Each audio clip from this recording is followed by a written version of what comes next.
बिस्मिल्लाहिर्रहमानिर्रहीम। अस्सलाम वालेकुम नाज़रीन, प्रोग्राम में आपको खुशामदीद कहते हैं। और आज जो है वो मैं बात कर रहा हूँ गलगत बलतस्तान और वहाँ पर जो मौजूद हैं मुस्लिम लीग नून के जनाब हाफ़िज़ हफीज़ रहमान साहब, उन पर हमने कुछ एक प्रोग्राम में मैंने उनको कहा भी था कि वो हमारे प्रोग्राम में आएँ, बड़ी अच्छी बात होगी। मैंने सीट उनके लिए खाली भी जो है रखी है और लेकिन वो अभी तक नहीं आ सके। उनकी टीम ने कुछ जवाब भी नहीं दिया हमने उनको। लेकिन हम मशकूर हैं अमीन गंडापुर के, जिन्होंने हमें इसकी यकीन दहानी कराई कि आपने जो सवालात उठाए हैं हम इनके जवाबात भी देंगे और इस पर कार्रवाई भी करेंगे। और गिलगित बल्तिस्तान की आवाम के हम मशकूर हैं कि जिन्होंने अपने इश्यूज़ जो हैं वो हमारे साथ शेयर भी किए। और अब अगर मैं आपको बताऊं तो हम बहुत से हमारे पास सबूत यहाँ पर मौजूद हैं और शायद उनको अभी शक है कि सबूत कहाँ से आते हैं, लेकिन उनकी अपनी टीम में भी कुछ लोग शायद मौजूद हैं, वो उनको शायद इस चीज़ का इल्म है कि जब गुज़श्ता 4 सालों में जो कुछ होता रहा। अच्छा, एक चीज़ तो जो हमने उनसे सवाल किए थे, बड़े मासूम हमारे सवाल थे, अगर उनका जवाब दे देते तो मेरे ख्याल से कोई उसमें ऐसी बात नहीं थी। हमने पूछा था कि सीएम गिलगित बल्तिस्तान हाफ़िज़ हफीज़ रहमान साहब, अगर उनके पास एमए की डिग्री है तो वो पब्लिक के सामने ले आएँ, वो मुझे भी ना दिखाएं, वो आप गिलगित बल्तिस्तान की आवाम को दिखा दें। वो आप नहीं दिखा सके। फिर हमने कहा था कि आपने कुछ अपने अजीज़ व अकारिब को, अपने भाई को गैर कानूनी तरीके से आपने उनको वहाँ पर मुलाजमत दी, स्पेशली सरकारी ओहदा किस तरीके से मिला, पहले तो वो कैसे गए। और हमें जवाब क्या दिया गया जनाब के उनकी वालदा बीमार थी और उन्होंने कहा था कि आप आ जाएँ। और इस तरह का हमें ऐसे से बहुत से सवालात जवाब में मिले। गिलगित बल्तिस्तान कई अवाम ने कहा जी हमारे भाई जो है वो कनाडा में है और अमेरिका में डॉक्टर्स हैं, तो अगर क्या हमारी वालदा उनको कहें कि आ जाएं तो सीएम साहब उनको 18वें या 19वें स्केल में जॉब दे देंगे। तो ये उनका जवाब आपने ख़ुद देना है क्योंकि वो गिलगित बल्तिस्तान की आवाम है। कुछ मज़ीद चीज़ें हैं, बहुत सी चीज़ें हैं और मेरा टाइम कितना वक्त हमारा साथ देता है क्योंकि हमने ये भी देखना होता है। तो नंबर 1 बहुत सी मैं शुरू करता हूँ कि आपने कहा जी आवाम को वहाँ पे कोई मसाइल नहीं है। मुझे जवाब क्या दिया गया, आवाम को कोई मसाइल नहीं है जनाब। कि आपने आवाम को आपके अंदर आवाम का दर्द कैसे है जनाब, आपको शायद इस चीज़ का इल्म नहीं है। अगर आप बाहर निकलें प्रोटोकॉल के बगैर भी आप जाके देखें, क्योंकि आपने 6 महीने बाद प्रोटोकॉल के बगैर ही घूमना है। आपने इस्लामाबाद के गलियों में भी घूमना है, आपने उधर भी घूमना है, तो फिर आपको एहसाब का पता चलेगा कि कैसे दिया जाएगा। और लेकिन अभी कुछ चीज़ें ऐसी हैं कि जिनका मैं चाह रहा हूँ कि आप आवाम के सामने रख लें। मैं अभी भी एक्सपेक्ट कर रहा हूँ आपसे कि आप आएँगे, मेरे शो में बैठेंगे और इन तमाम सवालों के जवाब आप जनाब देंगे। आपने शुरू में आपको याद होगा सीएम साहब कि आपने 2-3 इंटरव्यूज़ तो आपने मुझे भी दिए हुए हैं। आपने उस वक्त यही बात करते थे जब अपोजिशन में थे कि जनाब पीपल्स पार्टी चोर है, फ़लानी हुकूमत चोर है और ये हो गया वो हो गया। आपके इंटरव्यूज़ पड़े हुए हैं, अगर आपको चाहिए तो आपको लिंक्स वो भी सेंड कर दी जा सकते हैं।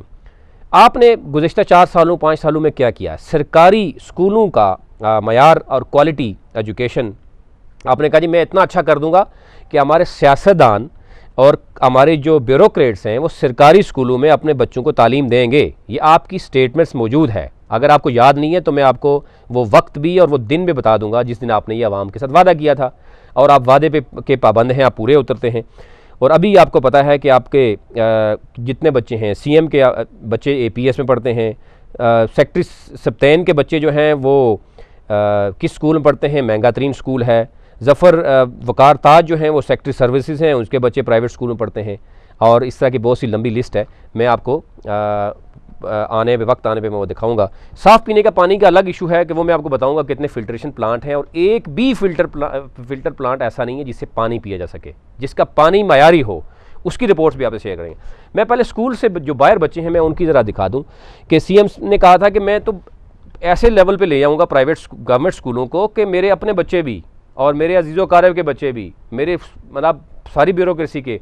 तो मुझे ज़रा ये बताएं, आपने आवाम से वादा किया था, वो वादा कब पूरा होगा आपका? 4 साल 4.5 साल गुजर गए हैं आपके, वो पूरा नहीं कर सके। आपने आवाम के साथ जो वादा किया था वो पूरा नहीं किया, और वो वादा आपका मौजूद है, वो अखबारात में भी मौजूद है, वो आपका वीडियो की सूरत में भी मौजूद है। ये मेरा रिकॉर्ड नहीं है जनाब, ये रिकॉर्ड है जनाब district wise number and percentage of out of school children की, एजुकेशन का आउट ऑफ स्कूल चिल्ड्रन का है, 2019 का डाटा है। इसके मुताबिक जनाब तकरीबन 50,000 जो बच्चे हैं वो गिलगित बल्तिस्तान में वो स्कूल से बाहर हैं। आपने गुज़िश्ता 4.5 सालों में जो आपने स्लोगन लगाया था उसमें से कितने बच्चों को जनाब आप स्कूलों में ले गए? आप वो डाटा शेयर करेंगे तो बड़ी खुशी होगी। ये महकमा तालीम की रिपोर्ट है जनाब, और इसमें मैं आपको ये फैक्ट्स एंड फिगर भी बताता हूँ, ये स्क्रीन पे आप देख भी सकते हैं।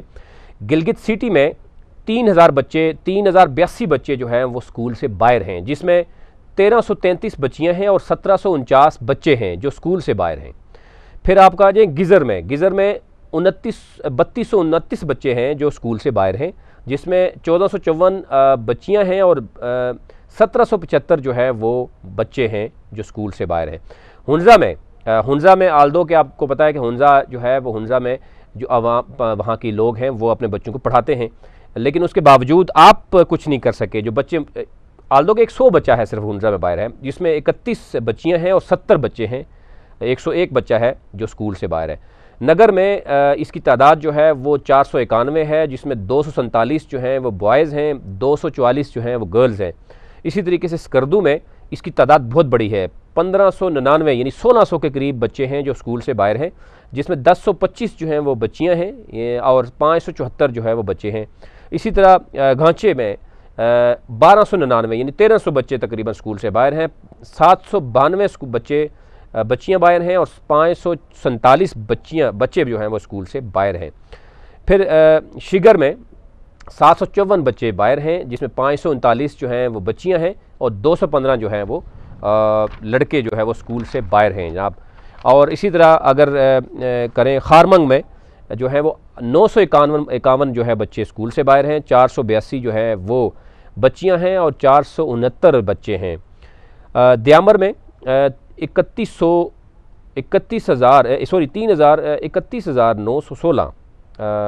19,000 जो है 238 है बच्चे टोटल, ये दिखाया गया है 31,000, उसमें बच्चे जो हैं वो 19,238 हैं और 12,678 हैं। दियामर में सबसे ज़्यादा बच्चे जो हैं वो स्कूल से बाहर हैं। और आपको पता है दियामर बाशा डैम में जो आपके टीम ने और आपने जो कुछ किया, हाथ धोया, वो भी करोड़ों अरबों रुपए की गेम है, वो भी मैं आगे आपको बताता हूँ। तो दियामर में यानी आप ये देख सकते हैं कि 31,919 बच्चे स्कूल से बाहर हैं और 19,238 बच्चियाँ हैं और 12,678 बच्चे हैं। इसी तरह अस्तोर में भी तालीम अच्छी खासी आवाम जो है वहाँ की बच्चों को कोशिश करते हैं कि बच्चों को स्कूल भेजें, लेकिन उसके बावजूद वहाँ पर भी 2600 जो है वो बच्चे स्कूल से बाहर हैं, 1758 बच्चियाँ हैं और 842 बच्चे हैं। फिर इस तरह ओवरऑल अगर हम गिलगित की बात करें तो जो रेशो आ रही है 5 से 9 साल के बच्चे जो स्कूल से बाहर हैं वो 22,387 बच्चे बाहर हैं। 10 से 14 साल के जो बच्चे हैं वो हैं 14,560 और 15 से 16 साल की जो उम्र के बच्चे हैं वो है 9,075 बच्चे हैं और टोटल बच्चे बन रहे हैं 46,022 बच्चे स्कूल से बाहर हैं, जिसमें 27,593 बच्चियां हैं और 18,429 बच्चे हैं। ये महकमा तालीम की जनाब रिपोर्ट है, मैंने अपने पास से रिपोर्ट नहीं बनाई और आपने जो वादा किया था आवाम से वो पूरा नहीं किया। उसका भी अगर आप कहते हैं तो वो गिलगित की आवाम भी जानती है और आप भी आपको भी पता है कि वहाँ पर क्या है। अच्छा जी, आगे चलते हैं। तो आपने जनाब अपने हलके में ही 6 करोड़ पे मंजूर किया है, जो आपके हलके में मसाजिद भी हैं और मदरसे भी हैं। मुझे तो ये बताइएगा कि पूरे गिलगित बल्तिस्तान में मसाजिद और मदरसे नहीं हैं।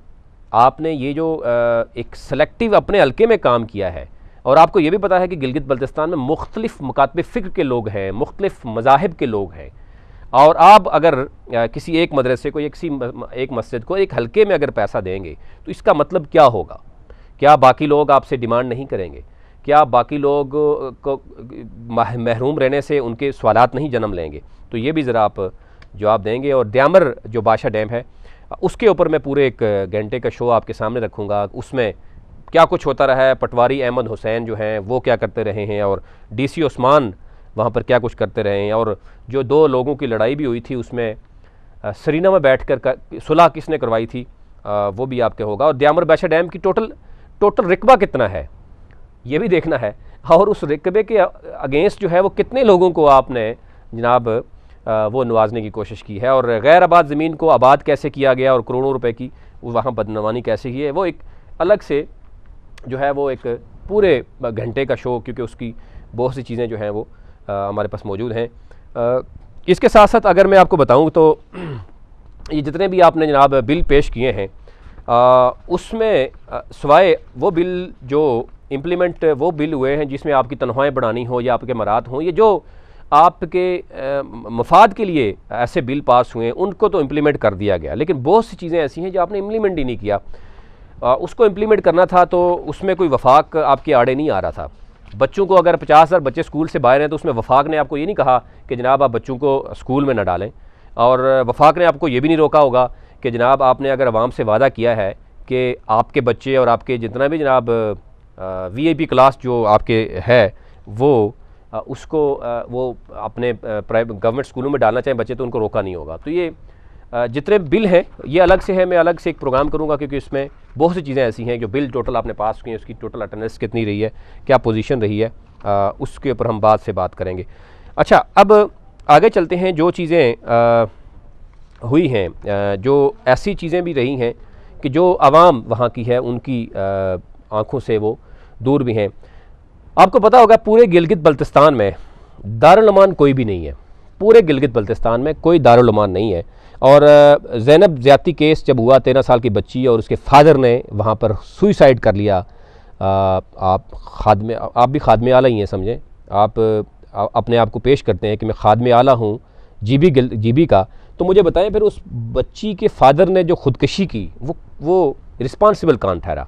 और अगर पूरे गिलगित बल्तिस्तान में कोई दारुल अमान ही नहीं है, फैमिली कोर्ट भी नहीं है, ख़वातीन के लिए पूरे जो है GB में कोई सरकारी टेक्निकल इदारा नहीं है जो सिर्फ ख़वातीन के लिए टेक्निकल इदारे की बात करूं, फिर मादनियात, जंगलात और सियाहत जो है वो टूरिज़म डिपार्टमेंट जो है, मादनियात में जो अपने मनपसंद लोगों को लगाया वो तो एक अलग से बात है।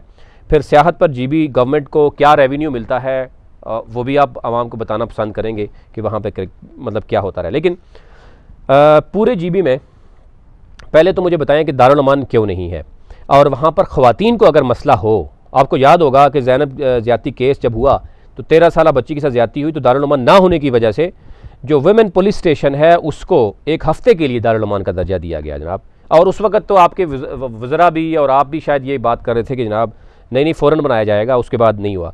अब वहाँ पर अगर ख़वातीन के साथ कोई ज़्यादती होती है या घरेलू तशद्दुद होता है तो मुझे बताएं वो ख़वातीन कहाँ जाएंगी? क्या वो पुलिस स्टेशन में जाके ठहरेंगी? या आपको आप देखें, आप हर डिस्ट्रिक्ट में दारुल अमान होता है, आपके पास 10 डिस्ट्रिक्ट्स हैं, 20-25 लाख आबादी है, और आपको ये लग रहा है कि वहाँ पर कुछ भी नहीं होने वाला।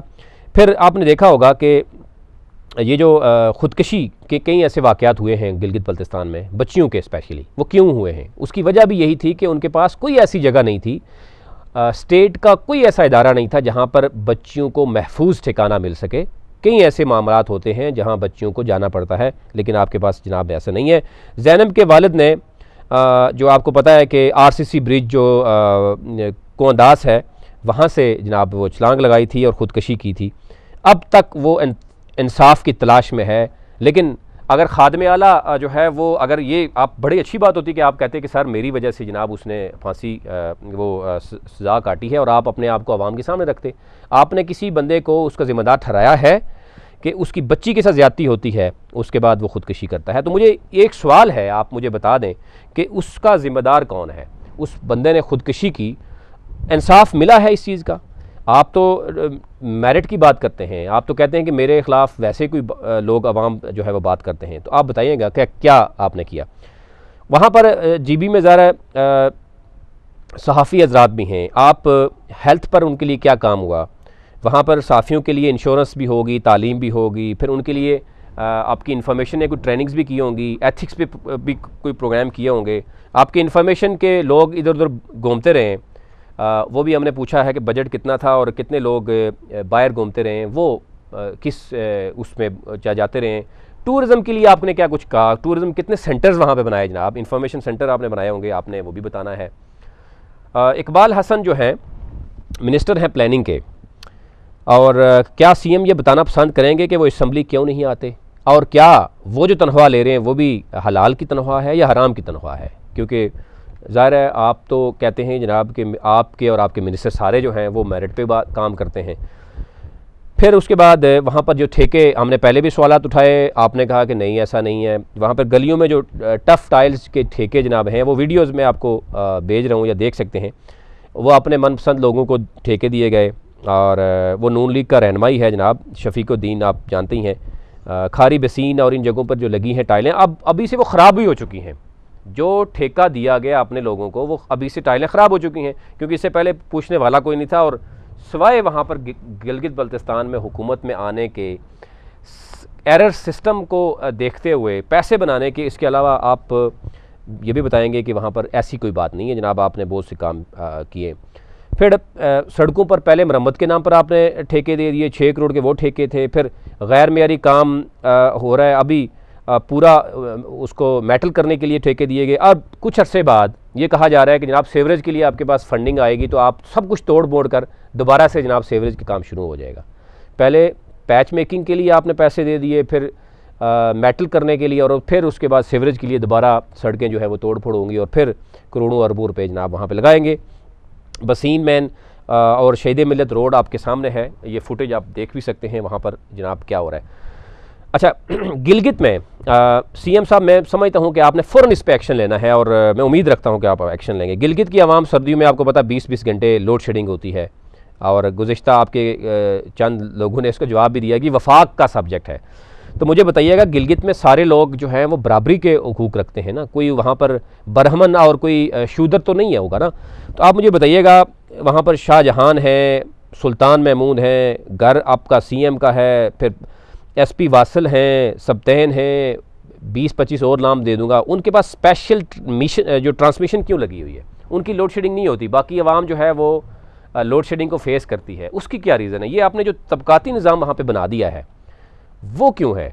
और अगर आप इस तरह करेंगे कि आपके बच्चे भी प्राइवेट स्कूलों में जाएंगे, आपके यहाँ बिजली भी अलग से होगी, आपके यहाँ साफ़ पीने पानी भी होगा, और बाकी गिलगित बल्तिस्तान में जो कुछ भी हो रहा है वो आपको पता है कि क्या हो रहा है। तो ये चीज़ें भी ज़रा आपने देनी होगी, इस पर भी आपने नोटिस फ़ौरन लेना होगा। फिर आपके मामले खुसूसी हैं जनाब हाजी आबद बेग, उनकी भतीजी है जहरा बतूल, इसने IR में मास्टर किया, और उसका जो तजर्बा है 3 साल, जो आपने CV भी मांगा हुआ, जो है रिक्वायरमेंट में आपने 3 साल तजर्बा मांगा हुआ, रेलेवेंट तजर्बा, डिग्री IR की है, मांगी आपने क्या है, इन्फॉर्मेशन में मांगा है, और वो इन्फॉर्मेशन जनाब ऑफिसर बन जाती हैं। उनका तजर्बा भी ज़रा चेक करें कहाँ पे था, उनका रेलेवेंट डिग्री भी ज़रा चेक करें। फिर इसी तरह शेर अहमद हक्की जो मेरिट पर आया भी था, और उस पर बहुत सवाल बढ़े थे, मैं ये नहीं कह रहा, लेकिन उसके साथ शफकत महमूद जो हैं वो CM का कहा जा रहा है कि जनाब रिश्तेदार भी है, हो सकता है रिश्तेदार ना हो सकता मेरिट पे आया हो। आप वो भी आवाम को जनाब बता दीजिएगा कि ऐसा नहीं है, सब कुछ जो है वहाँ पर मौजूद है। अच्छा, पानी आवाम को नाकस और गैर मेयारी पानी वहाँ पर मौजूद है। खारी बसीन आप देखें, सूनी कोट जहाँ पर देखें, जो ज़ेर ज़मीन पानी है वो सेहत के लिए इंतहाई नाकस है, और आवाम वही का पानी जो है वो पीने पर मजबूर है। अगर आपको फुटेज चाहिए तो वो मैं आपको भेज सकता हूँ, अगर आपको नज़दीक कोई बंदा है तो आपको वो पहुँचा देगा। पूरे गिलगित बल्तिस्तान में जो फ़िल्टर प्लांट्स हैं वो तकरीबन 40 से 50 के करीब होंगे, सब नाकस जो है और गैर मेयारी हैं। इनकी कई सालों से जनाब उनकी सफाई भी नहीं हो सकी, और अगर आप ये कहते हैं कि उसकी भी चीज़ें चाहिए तो वो भी आपको मैं भेज सकता हूँ, को वो डिटेल आपको सारी वो वहाँ पर मिल सकती है। फिर सरकारी स्कूलों में जो क्वालिटी है वो तो आपने देख ही ली होगी, आपने चीज़ें देख ली होगी, क्योंकि आपके पास भी तो बहुत से मवाद होंगे। इसके साथ साथ मैं अगर करूँ डेवलपमेंट की बात करूँ तो बहुत सी चीज़ें हैं।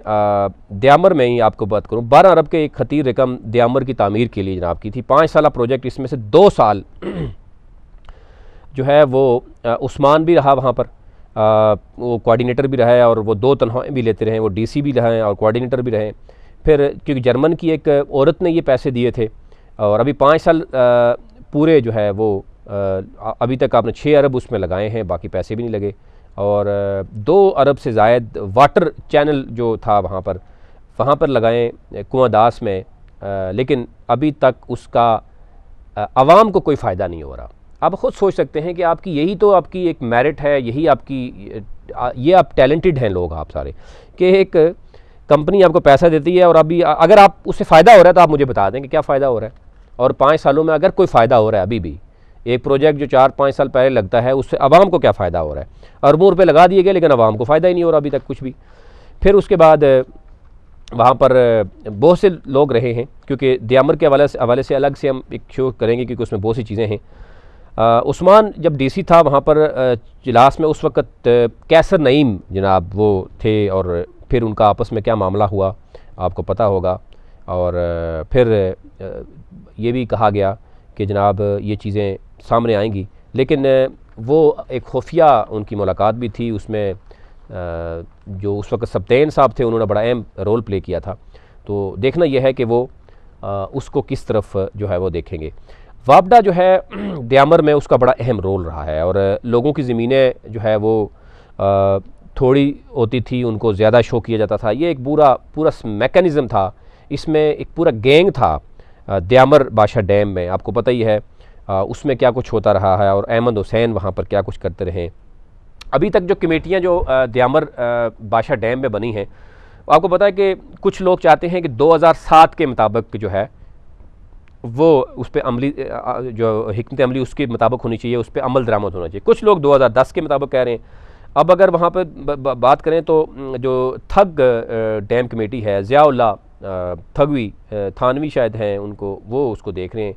इसी तरीके से जो 2000 वो चाह रहे हैं कि 2007 के मायदे के मुताबिक हो। 2010 का जो मायदा हुआ है वो भुट्टो खैल जो है वो चाहते हैं, भुट्टो खैल चाहते हैं, सरबराह उसके अताउल्लाह हैं, वो उनका जमात इस्लामी से तल्लक़ है। फिर 2007 में जो सोनेवाल है कमेटी है, वो चाह रही है कि 2007 के मुताबिक इसका अमल दरामद हो। अभी तक जो कुछ भी समझ नहीं आ पा रही कि क्या वहाँ पर किया जाए। तो ये एक चीज़ें हैं जो अभी सामने आएंगी कि आपके वहाँ पर क्या कुछ होता रहा है। फिर सप्तेन साहब डीसी रहे हैं, जीबी ज़ाहिर है, उसके बाद वहाँ पे भी रहे। उस्मान भी रहे डीसी, उसका ताल्लुक भी जीबी से था, ये आपके बड़े क्लोज़ बंदे थे। दिलदार मलिक था डीसी, ये जगलोट से था। और अमीर आज़म हमज़ा जो है वो डीसी अस्तोर, ये वहाँ पर रहे हैं, और इनका सारा रिकॉर्ड जो है वो हमारे पास जो पहुँचा है वो उसको हम देख रहे हैं कि टोटल अभी तक कहा जा रहा है कि पैसे जो लोगों को दिए हैं वो 4200 लोगों को दियामर में पैसे वो वसूल हुए हैं। उसमें बहुत सी चीज़ें हैं कि जो जहाँ पे करप्शन हुई है, जो शायद आप तक सारी चीज़ें मौजूद हैं कि आबाद और गैर आबाद जो ज़मीनें थी उसका क्या किया जाए, बंजर ज़मीन और चट्टान ज़मीन के नाम पर क्या किया गया, और कितने लोगों से अभी कितने लोगों को मज़ीद भी अभी भी वहाँ पर लारे लगाया गया है कि आपको पैसा दिया जाएगा। और अभी तक वहाँ पर मुख्तलिफ इश्यूज़ हैं। दियामर पे मैं अलग से एक प्रोग्राम जो है वो आपके सामने लाऊंगा, लेकिन ये जो सवालात हैं मैं सीएम साहब से रिक्वेस्ट करूंगा कि वो मुझे इनके जवाब देंगे, वरना ये सवाल चलते रहेंगे, मज़ीद ऐड होते जाएंगे, और गिलगित बल्तिस्तान की आवाम जो है वो अब शायद वो पीछे हटने वाली नहीं है, वो सवाल करती रहेगी, और वो इन सवालों के जवाबात लेने के लिए हर वक्त वो कॉन्शियस भी रहेंगे। तो ये मैं उम्मीद रखता हूँ कि सीएम साहब एक तो बताएँगे कि उनकी मास्टर डिग्री जनाब कहाँ पर है, वो भी बताएँगे। फिर वो अपने भाई के बारे में बताएंगे कि वो अगर मेरिट पे उन्होंने किया, जितने अजीज़ व क़ारिब हैं वो भी मेरिट पे हैं, और स्कूलों में 50,000 जो बच्चा बाहर है, और जो उन्होंने वादा किया था आवाम के साथ, बिजली की मद में हम वहाँ पर क्या कुछ हो रहा है। तो ये सारे सवाल ज़ाहिर जवाब वो इसका देंगे। एक ब्रेक लेते हैं नाज़रीन, और ब्रेक के बाद अगले टॉपिक की तरफ आते हैं। अब अगले